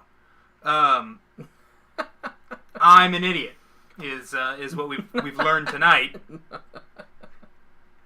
It's been a good night. It's been a good night of streaming. Now do the Knights from Monty Python? Oh, I wish. That's my Ik 2 point zip. Wow. What's one of my? Oh gosh, what's the giant or the 3-headed giant voice from that? It's like the super super low, but it has like the echo to it. I have no idea. What, guys? What? Emu. Emu is pronounced emu. Don't break my worldview. It's been a night of hardships, guys. Pronunciation is not my game. We've learned that. I can barely pronounce my own name. Jackie. As a kid, fun fact, my real name is Jacob. And I don't think I learned, but I started going by Jake in like kindergarten, or like even before kindergarten. Okay. Okay. So by the time I got to, I didn't really learn how to spell Jacob until I would say like maybe first grade. It was bad because I would always put like a K in there because Jake, so I just assumed that Jacob was also Jakob. And that's how you. That's because you spell your name differently depending on how big it is. Right. Interesting. That's like Mike and Michael. Yeah. Right. And so as a kid, I don't. Yeah. I like my teacher was like, Jake, how do you spell Jacob? And I go, well, I know how to do this. It's my name, Jakob. And she looked at me like, well, no, Jacob. Good times. That's great. Good old elementary school. When... Oh, camera. Whoa. We must have... Hold on. I gotta clear the memory real quick. Memory card's full. Format. Yes. Shabinj says I'm banned from Australia. Well, that's unfortunate. I was actually just about to go to Australia. I love Australia. Australia's cool. Have you been? Nope. Oh. But I just know that it is. It's one of those places. So, okay, so, like, is Australia your dream destination? No. No? No. Ireland, man. Ireland. The place that I could call home. Where I would not be, oh, jeez, that was close. Thank goodness the paint was still wet. I would be amongst, my people. My people. For real, if I could, personal vacation would be going to Ireland, not to the cities, going on the back roads in the country, finding a small town community where there was like a Airbnb. Nice. And I would just plant myself in that community for a month. Nice. And I'd want to be somewhere where there's air conditioning and Wi-Fi. Those are kind of my two requirements. But I would write. That would be my thing. Oh. Is I would just write. I would spend that entire month going to the pub, hanging out, meeting people, going back to the Airbnb, sitting in the field, writing. Like that to me. That sounds pretty amazing. Yeah. I'm actually thinking of backpacking. Really? Doing a castle tour. You're at the age where you can do that. Exactly. I figured I'm 20. I love that. I got nothing else to do. Yep. I had a buddy who he didn't backpack necessarily, but he went around Europe and a couple other countries on this thing where he worked with farmers. Cool. So he worked on their land while because you couldn't get paid. Right. Because he couldn't take actual money, but what he could do is he could work for them. Then they would feed him, give him a place to stay, and so he did that for maybe I think 3 or 4 months. Wow. And then I think he ended up in New Zealand, lots of cool places. I actually did a stream with him once. Cool. Before he moved out of Lincoln, but that was but it was he was what I think he was 21. Yeah, I mean, I think I'm at the age where it's just I can. You have that kind of for a bit, yeah. So yeah, I'll probably go Ireland, Scotland, UK, France, Germany, and then maybe go up to kind of Scandinavia. Cool. And I'm still in the process of planning everything out. I like Germany, man. That's cool. Well, I think Germany's one of those places where I really want to go and just because Germany still has a lot of castles, lots of history that are still intact. Yep. Like Vlad the Impaler's castle. Wow. is still pretty much in one untouched. Piece? Yeah. Dang. So it's one of those things, and I think I've said this before, but I'm going to medieval and Renaissance studies. Yep. So just seeing kind of the castle and putting what I'm studying into perspective, I think would be really cool. That is cool. That is really cool. Oh man, history is pretty awesome. Cass, you were supposed to study, but it's okay. You're still welcome here. You're still welcome here. You can still get studying in. I don't know what time it is where you're at, but just have to sacrifice sleep. Right. It's the college life. I never did the college life. You never did the college life? I did some stuff close to it, but internships or programs. That's what's crazy about 2017, or I guess, the 2010s, I would say, is that college is you can go a lot of places without really diving into the college scene, It definitely depends on your field. Right. That's for sure. I'm in a creative field where with media, and most any place that I would apply for, they care so much less about what you know or what your education is, and so much more about can you do the thing we want you to do. That's what they ask. They don't ask, what's your degree? They ask, can you make this video thing? Can you do these graphics? Do you know this software? Just unfortunate for some. I've known some people who went into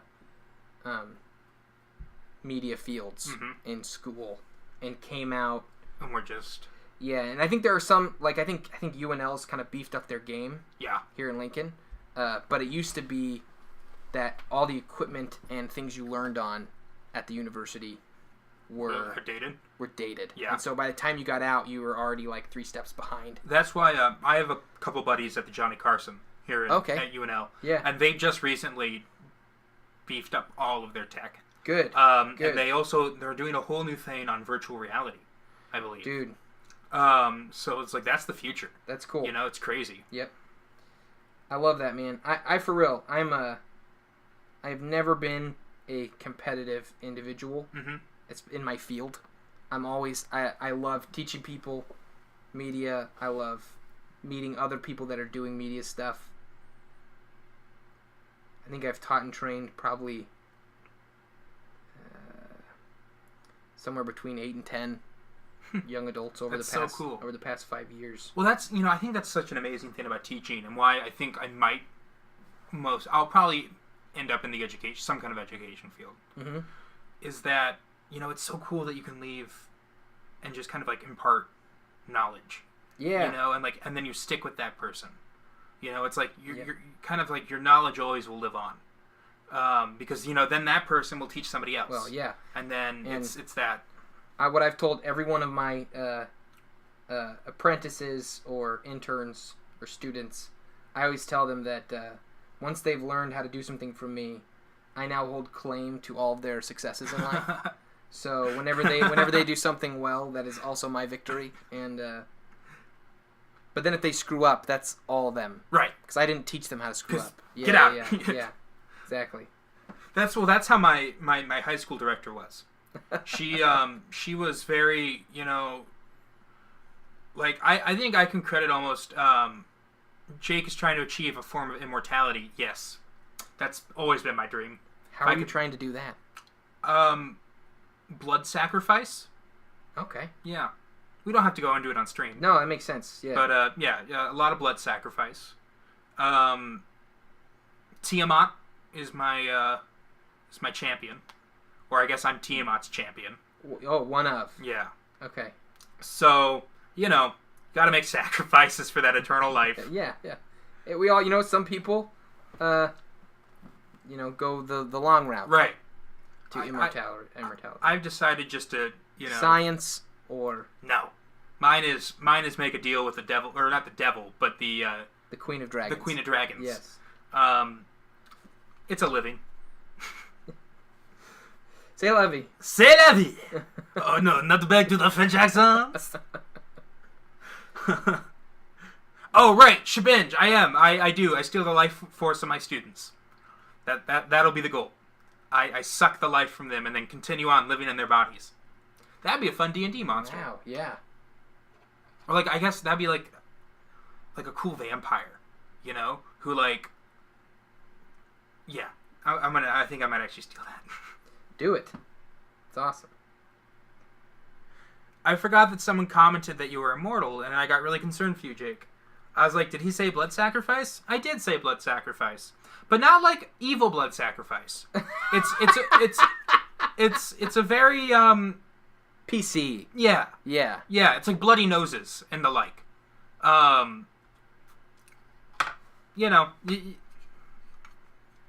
Right.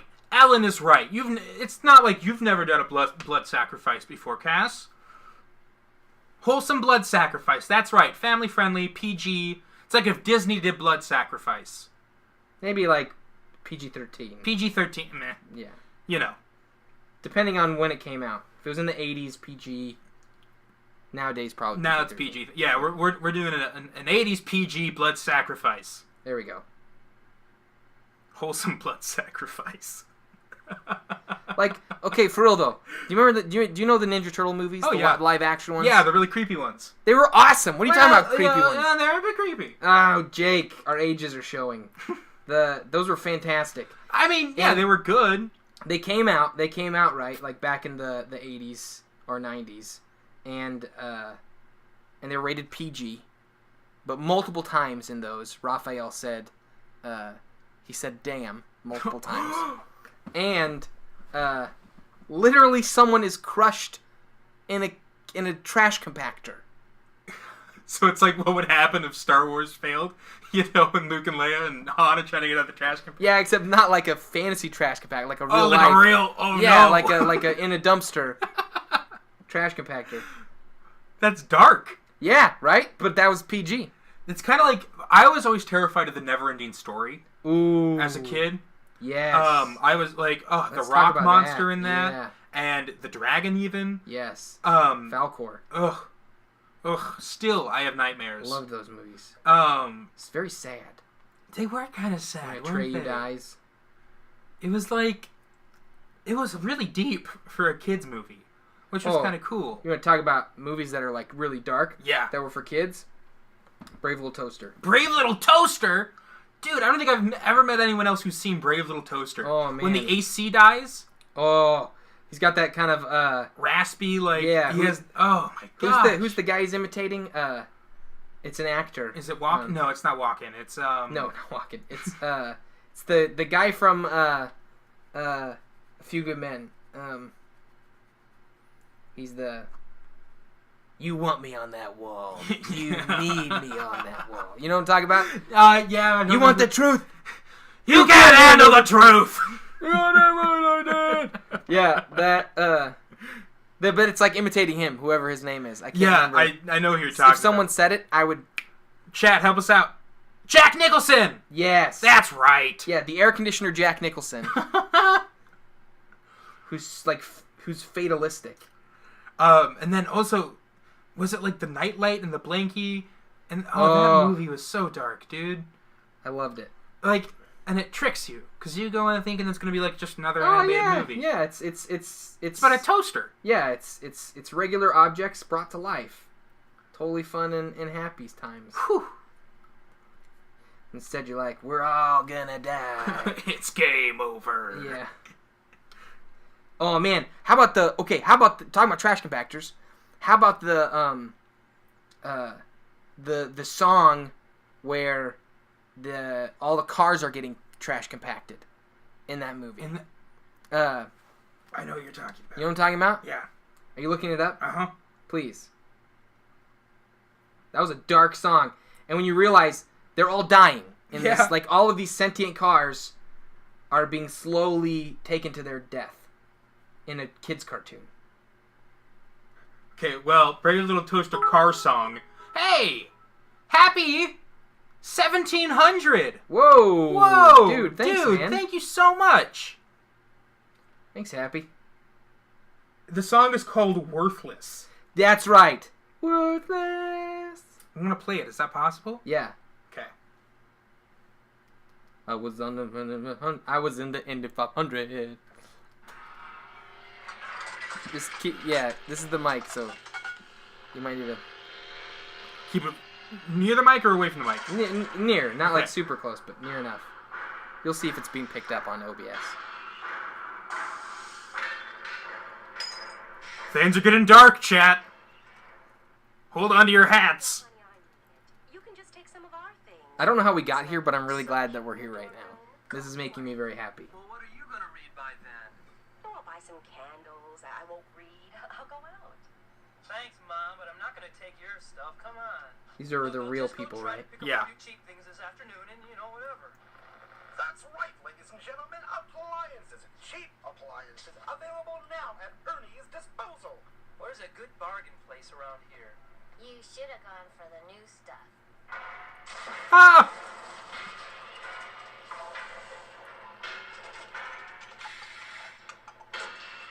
Were you in line first here? Well, after you, of course. That's the lamp. Is that no, Billy that's the Crystal? radio. That's the radio. Yeah. Here we go. Stream, I hope you can hear this. Yeah.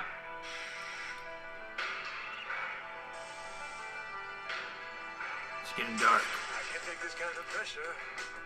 I must confess, one more dusty road, it would be just a road too long. And then he's dead now. He's dead now. I just can't seem to get started. Oh! Oh my gosh! And the compactor is a sentient creature. Yeah. Yeah. There ain't nothing you can do about it. Hurt me while I panic.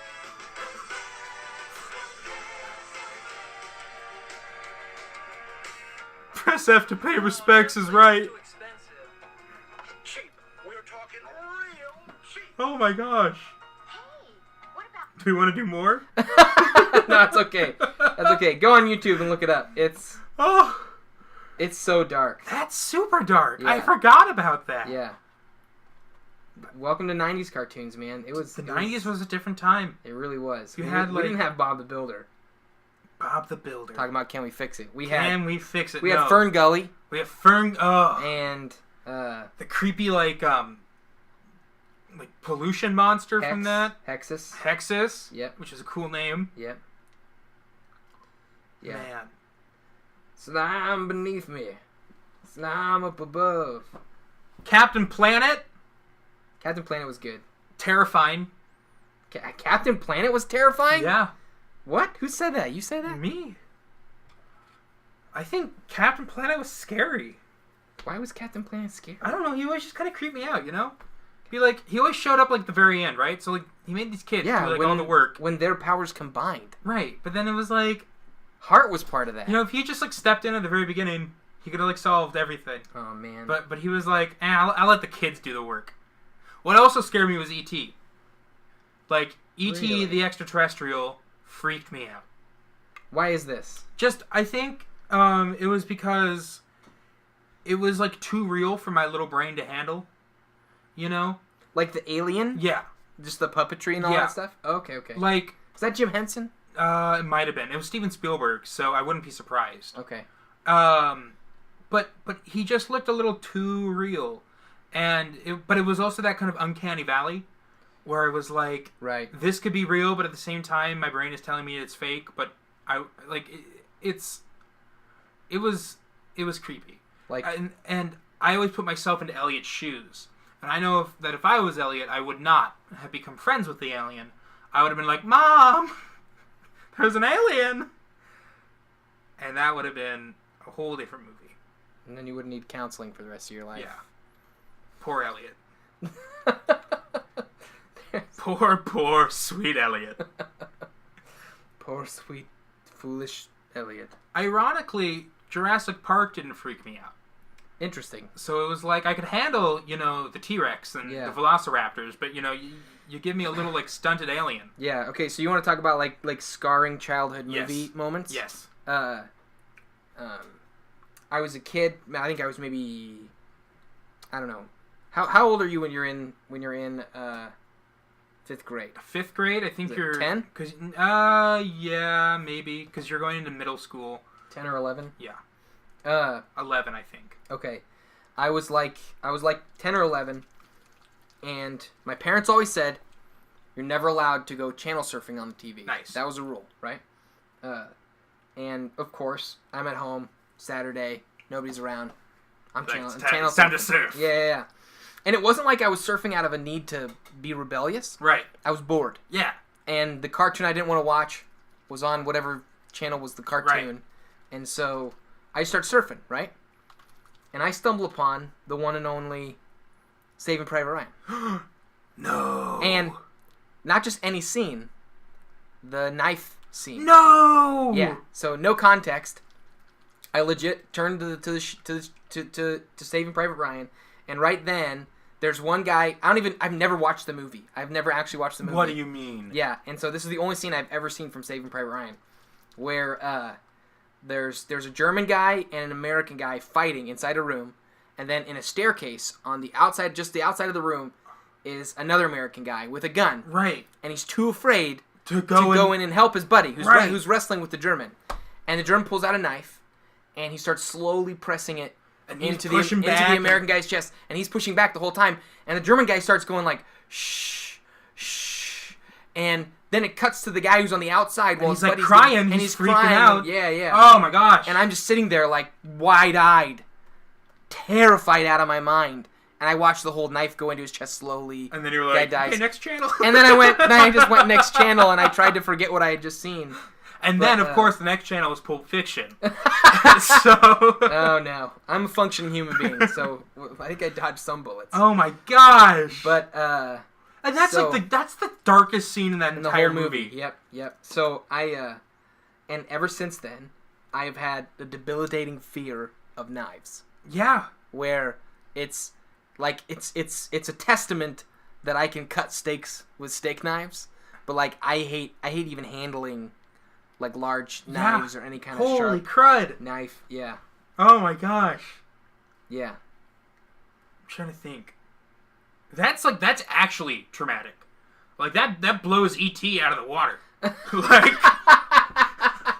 actually, okay. No, the reason I brought up Pulp Fiction though was because when I was like in middle school, my parents owned a copy, but they kept it in like the their like movie collection, you know, because we had like ours, which was easily like Disney accessible, movies right? And, but then they also had one on the top shelf.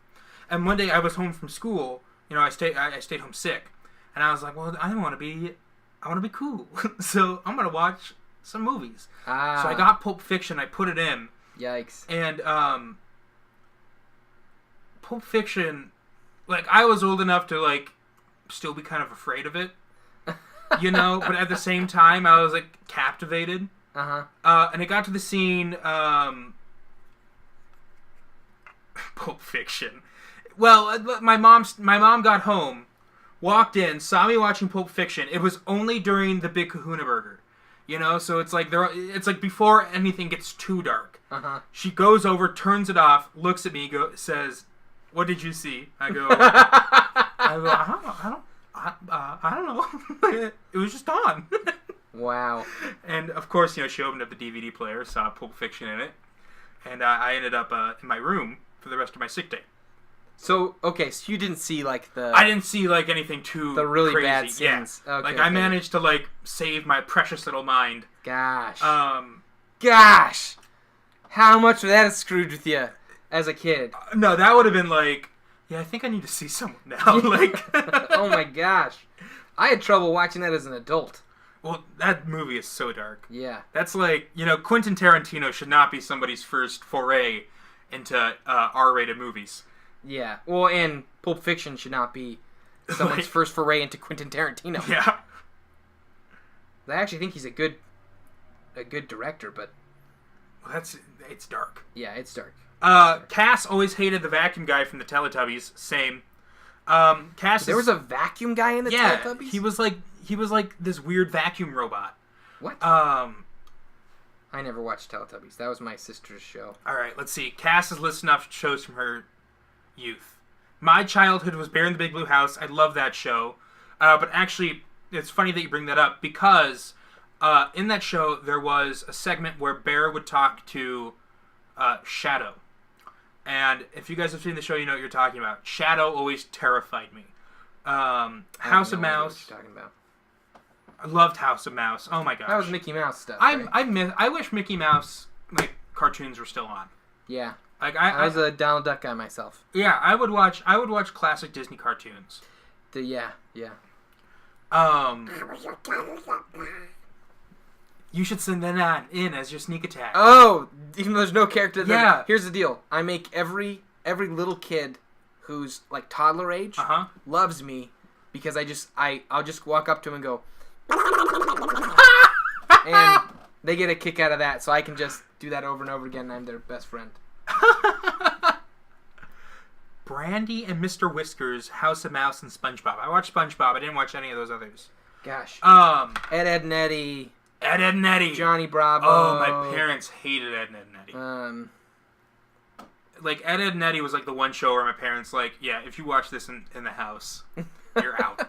Like, you can be 13 years old, but you are evicted. Yeah, gosh. What were like shows I watched as a kid? I'm trying to think. Like when I was little, like real little. I'm sure. Well, Teletubbies was huge for me. Toy Story. I watched Toy Story on a loop. Sesame Street. That was big for me when I was a kid. Beauty and the Beast. When that came out, we got the VHS and we watched it every single day until the VHS broke. Oh, okay. So Shabinge was a Pokemon guy. Okay. Which was like, that was me too, dude. I actually remember the first time I saw a Pokemon episode. My dad was watching me, because my mom was at home, and, you know, so it was me and my dad hanging out, and he was, like, channel surfing, and it was on Cartoon Network, and it was the episode, I don't even remember, well, I think it was the episode where Bulbasaur, and if you guys have seen Pokemon, you might know what I'm talking about. It was like the breeding center, like the Pokemon, like... What? Yeah, which sounds really weird, right? And it is weird. Yeah. But like Pokemon, like... What's the word I'm looking for here? Breeding center. Yeah, it's what it was. It was like it's... Because, you know... Aladar's 33 and still... Dude, Pokemon is awesome. Pokemon is pretty cool. I haven't watched the new Pokemon I stuff. made the mistake of going back and watching like the original stuff. The original, and I watched it when I was a kid. Right. Loved it, but I went back and watched it and was same thing like with Ninja Turtle cartoons. Right. The original Ninja Turtle animated series. I went back and watched some of that and realized, wow, these are dumber than Michael Bay's movies. We just hit 9. Oh, did we? Yeah. Okay. Well, okay, here's the question. Do we finish off Red Guys, or do we call it? You gotta go? Yeah, I do. Okay, so let's call it. Cool. We'll save it. There's no worries. So, best for last, we've got the Red Guys. We finished the Black Guys. I'm gonna put a darker shade on this, because it's too bright to me. Yeah. I like the vibrance that it added. Yeah. But I gotta... As it dried, I have to take it down. Yeah. I don't know if I'll do much highlights on it, though. I'll probably just bring it down and leave some of the brightness in there. Hey, Shabinge, thank you. Awesome. 1,000. Blue Guys turned out really cool. Let's get these closer.